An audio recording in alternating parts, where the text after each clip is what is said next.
Go. Hiya, it's Vince here again on the Grow Joe. Now, we're working inside today. It's not raining, it's just there's one or two things I want to really cover. Now, I promised this week that I would talk about foraging. Now, foraging isn't something primeval. What it is collecting what nature produces for free. Now, we already make elderflower champagne, and we make our champagne in one of these. When the elderflowers are over, I'll start picking the berries, and the juices can make sauces. These are all for free, providing they're not being sprayed with something nasty, which is quite easy to tell half the time. You feel free to pick them. Now, one thing that we do, but not many people do, is if you look at this, it's very Keith Robinson. I made it myself. But what it is, it's like a fishing net. It's really just a bag on a stick with some teeth poking up. Now I welded these on, but you can glue them on, you can wind them on, you can make them out of wood, you can do anything. But what you need is a little claw-like mechanism on the end of a bag. This is for picking cherries, and all I do, this is one of these decorating extendable sticks, extend it right up to as high as you want, and I use this then to hook under the cherries and pick them, and they fall into the bag. Now, cherries are quite common. Ornamental cherries are still edible. They're quite sharp, quite bitter, but they're well worth picking. If you haven't got a cherry stoner, which is a little mechanism you can buy on the internet, what you can do is just cook them up and strain them in a colander and just use the juice. The juice hasn't got much pectin in, so it won't make very good jams. However, if you cook up apples at the same time, some nice green cooking apples, or even crab apples if you can find them, sweeten it well, taste it all the time, make sure you like the flavour, and it should set into a nice jelly. The other thing we do is we pick apples. Now, apples and walnuts, if you can find a local walnut tree, are picked with something like this.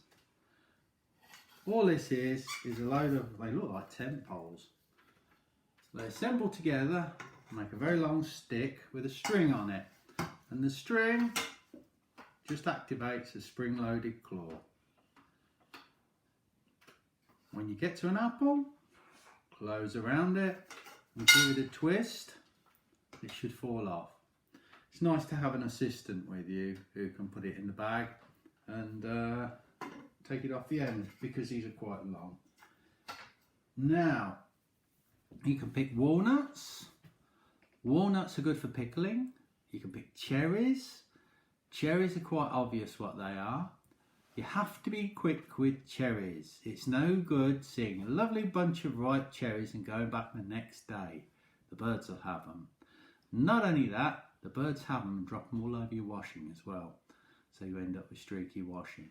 But they're well worth doing. It's a very dark, rich flavour from wild cherries. But still, it's very nice all the same. Blackberries are later on in the year. Little wild strawberries you can start to pick soon. The reason I'm doing this is before all the cherries are quite ripe, is I'd like you to get set up, ready to enjoy the harvest. All these things are free. Wild cherries you may see planted in civic areas, around cricket pitches, play areas. They're really something that is very ornamental. But this year should be a good cherry year. Walnuts slightly more difficult. The only thing you can do with them really is pickle them, and then you have to like pickled walnuts. Apples ready towards the end of the year. There are small plums around at the minute. They are a dodgy one because some of them will give you a really bad stomach. So make sure you know what you're doing if you're picking plums that ripen this time of year. Other than that, one more thing. Show you how you can make yourself a little container for picking some fruit.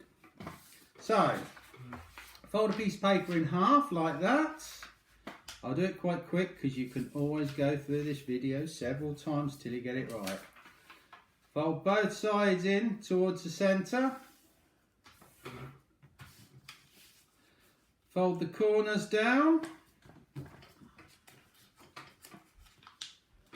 My students have seen me do this times, and I think I've taught everybody to do this. It's my little party trick. This is just photocopier paper or printer paper, whatever. Fold the flaps in the centre down like that. Then you'll end up with something like that. Fold over the corners. It's just a fold this time. And as I say, go through this slowly and you can pick up how to make these. Then you end up with a nice strong little box to put your fruit in. Not only that, it doesn't crush. You put them in a plastic bag, they will go squishy. You can stick these in the back of the car or in a nice open basket and keep everything separate. And that's just a few sheets of paper. The thicker the paper, the stronger the box. Anyway, that's today's Grow Book Joe over. Have a go at making them. If it rains a bit, you'll enjoy that, I'm sure. This is Vince. Enjoy yourselves. Stay safe. Signing out.